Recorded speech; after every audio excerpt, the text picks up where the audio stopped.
Students, मैं हूं मधुकर कुमार शर्मा। आज मैं एक बार फिर से आप लोगों के सामने बहुत ही इम्पोर्टेंट टॉपिक को लेकर आया हूं।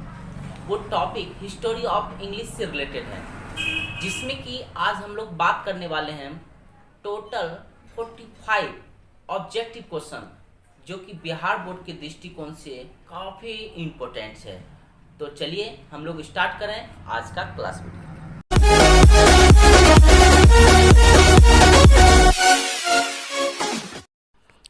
The English language is much younger than Latin, Greek, Persian. That means English language Latin, Greek, Persian के बाद आया है. Next, Old English covers AD अर्थात ओल्ड इंग्लिश का कार्यकाल 449 एडी से 1066 एडी तक माना जाता है. Middle English covers AD 1150 to AD 1500 अर्थात 1150 एडी से 1500 एडी के बीच के अंग्रेजी के कार्यकाल को मिडिल इंग्लिश कहा जाता है. The first phase of Middle English literature covers the period AD 1150 to 1215. जैसा कि अभी आपने देखा, मिडिल इंग्लिश का कार्यकाल 1150 से 1500 ईस्वी तक माना गया है, जिसमें कि first phase middle of English का लिटरेचर कवर डेट मीन्स कार्यकाल 1150 से 1215 तक माना जाता है. ठीक इसी प्रकार next question, the second phase of Middle English literature covers the period AD 1250 से एडी 1350. डेट मीन्स दूसरे फेज मिडिल इंग्लिश का 1250 से 1350 के बीच माना जाता है. नेक्स्ट क्वेश्चन की ओर हम लोग चलते हैं. English used since AD 1500 till now is called modern English. अर्थात 1500 ईस्वी से लेकर अभी तक के इंग्लिश के कार्यकाल को मॉडर्न इंग्लिश कहा जाता है. नेक्स्ट क्वेश्चन की ओर हम लोग एंट्री करते हैं. The history of English language is just about 1500 years old. काफ़ी इम्पोर्टेंट क्वेश्चन है. अंग्रेजी भाषा का इतिहास अभी से लगभग 1500 वर्ष पुराना है. Next, in England printing press was invented in 1476. अर्थात इंग्लैंड प्रिंटिंग प्रेस का आविष्कार 1476 में हुआ. The year AD 1066 is taken to be the end of the period Old English. अर्थात 1066 के ईस्वी की समाप्ति के बाद का कार्यकाल ओल्ड इंग्लिश कहा जाता है. Next, the British grammar was written by J बचन इज 1762. अर्थात ब्रिटिश ग्रामर लिखा गया जे बंसन के द्वारा 1762 ईस्वी में. डियर्स, जितने सारे मैं अभी आप लोगों को ऑब्जेक्टिव क्वेश्चन बता रहा हूँ, अगर मे भी पॉसिबल हो तो आप इसे अपने नोट डायरी में जरूर ऐड करें. काफ़ी इम्पोर्टेंट क्वेश्चन अगला है. English is a window to the world. English पूरे विश्व का एक खिड़की होता है. Next, Chinese has the largest number of native speakers. अर्थात घरेलू भाषा को बोलने वाले एकमात्र सबसे लार्जेस्ट नंबर ऑफ कंट्री का जो लैंग्वेज है वो है चाइनीज. अर्थात चाइनीज अपने देश के भाषा चाइनीज लैंग्वेज को पूरे विश्व में से सबसे अधिक बोली जाने वाली भाषा है. In India, Singapore, Malaysia, Nigeria, नेवालिया, बोस्टमैन etc. English spoken as a second language. जितने सारे अभी देश के नाम आप देख पा रहे हैं, यहाँ इंग्लिश को सेकेंड लैंग्वेज के रूप में देखा गया या उसे बोला जाता है. एक और क्वेश्चन है जिसमें बताया जा रहा है English is also used mother tongue by the Anglo Indian community of India, अर्थात इंग्लिश प्रयोग किए जाते हैं एंग्लो इंडियंस के द्वारा, उनके कम्युनिटी के द्वारा इंडिया में एक मदर टंग के रूप में, दैट मीन्स मातृभाषा के रूप में इंग्लिश एंग्लो इंडियंस के कम्युनिटी के द्वारा इंडिया में बोला जाता है। Next, English developed from the speech of the Anglo Saxon, अर्थात एंग्लो सेक्शंस के स्पीच से इंग्लिश डेवलप्ड हुआ। नेक्स्ट देखते हैं, American English differ from British English in the sphere of spelling, vocabulary, grammar, अर्थात अमेरिकन इंग्लिश और British English ये दोनों के दोनों स्पेलिंग, वोकैबुलरी और ग्रामर से दोनों में भिन्नता है। नेक्स्ट हम लोग आते हैं, about 800 years ago Latin was a world language. कितनी सुंदर क्वेश्चन। बताया जाता है लगभग 800 वर्ष पहले लैटिन वर्ल्ड लैंग्वेज था।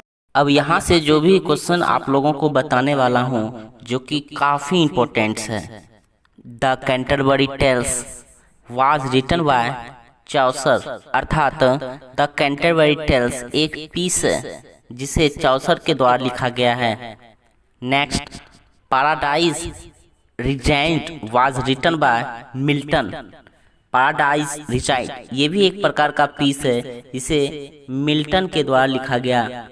Next piece, the rope of the law was written by Alexander Pope, ये भी काफ़ी इंपॉर्टेंट क्वेश्चन है। अलेक्जेंडर पोप के द्वारा the rope of the law लिखा गया। इसी तरह का एक और important question, Faerie Queene was written by Spenser, अर्थात फेरी क्यून स्पेंसर के द्वारा लिखा गया। Also a very important question, हेलमेट is written by William Shakespeare and Hamlet is also a tragedy, Hamlet William Shakespeare के द्वारा लिखा गया है जो एक दुखांत नाटक है। The Gitanjali has been written by Rabindranath Tagore, Gitanjali पुस्तक रविंद्रनाथ टैगोर के द्वारा लिखा गया। The Savitri has been written by Aurobindo Ghosh, Savitri पुस्तक अरविंदो घोष के द्वारा लिखा गया। Next, the world drama comes from a Greek word, अर्थात ड्रामा ग्रीक वर्ड से जुड़ा हुआ शब्द है, अर्थात ड्रामा ग्रीक शब्द से लिया गया।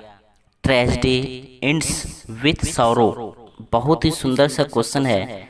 ट्रेजेडी कहाँ अंत होता है, तो इसका आंसर है सॉरो, दुखपूर्ण, अर्थात दुख भरी से ट्रेजेडी का अंत होता है। And next question, comedy ends with, ये भी इंपॉर्टेंट क्वेश्चन है। कॉमेडी एंड्स विथ हैप्पीनेस, अर्थात कॉमेडी हैप्पीनेस के साथ समाप्त होता है। ओथेलो इज अ ट्रेजेडी, अर्थात ओथेलो एक ट्रेजेडी है, अर्थात दुखद नाटक है। डियर स्टूडेंट, जितने भी सारे मैंने अभी आप लोगों को टॉपिक बता रहा हूँ ये सब के सब टॉपिक आपके हिस्टोरी ऑफ इंग्लिश के बुक से रिलेटेड है। अगर आपने इस तरह के बुक पढ़े होंगे तो मे बी वहाँ आप वन लाइनेड क्वेश्चन की और आप देख सकेंगे।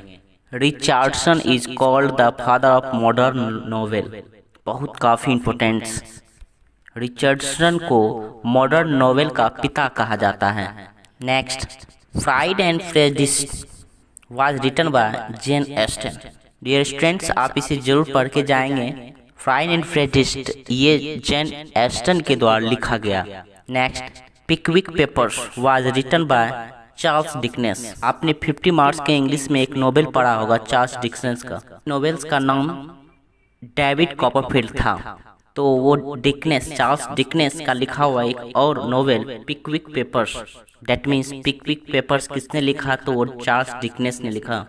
चलिए नेक्स्ट चलते हैं। Untouchable and Coolie was written by Mulk Raj आनंद। ये भी बहुत सुंदर सा क्वेश्चन है। अनटचेबल और कुली ये दोनों के दोनों मुल्क राज आनंद के द्वारा लिखा गया है। Also a very important question, the God of Small Things is written by Arundhati Roy. Students, आप भी इसे नोट कर लें, बहुत ज़्यादा इंपॉर्टेंट कर लें इस लाइन को।